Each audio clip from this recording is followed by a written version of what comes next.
Мурдагы президент Аскар Акаевга карата козголгон кылмыш иши токтотулду. Иликтөөчү журналист сабалып кол усунда.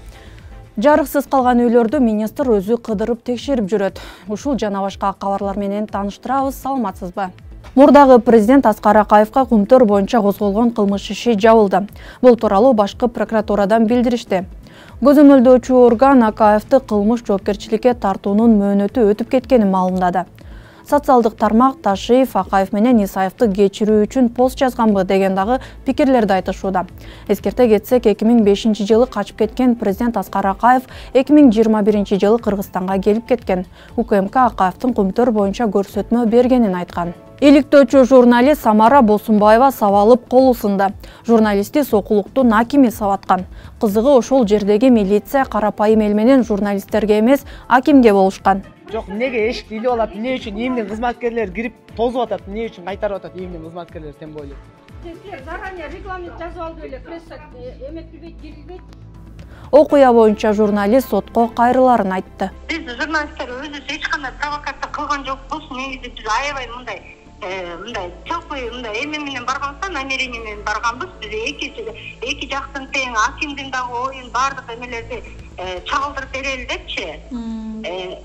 Ал мен бул жерде мен журналисттерим кирели десе, мен жада болсо ал жерде эмес болчумда, ичинде акимдин жанында болчумда, ага суранып, келиңиз директорсу эле сүйлөп берип коңузчу деп суранып атсам, эшикте тиги балдары менин балдарым менен жумалашып атышты да, камерага асып окушунтупчу.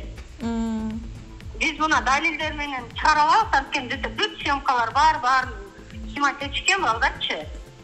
Анан биз эч кандай провокация бирдеке кылган жокпуз, анткени биз акимден бир нече ирет сурандык, жооп берип коңузчу, сөз сүйлөп коңузчу ушул маселе боюнча. Элдер жооп беришсин, мыйзам чегинде жооп беришсин. Мен мындан аркы кадамы ошол мыйзам чегинде жоопко жооп беришсин да, мындай эме кылганда мен мыйзам чегинде жоопко тартылышын суранам баардык инстанциядан. Ызгардуу суукта электр жарыгын министр өзү көзөмөлдөп жатыптыр.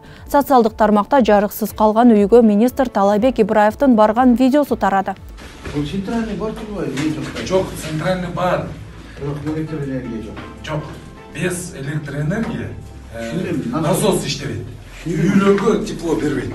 Самое главное, центральное отопление бар турбайбы? Они коротнули, у нас загорелся, а потом чик выключился. Они вот эти включили 2 элитных дома, а у нас 58 квартир, а здесь 12 квартир. Есть разница? На 5-м этаже у нас... Сейчас поврежденный кабель, они не будут ничего делать.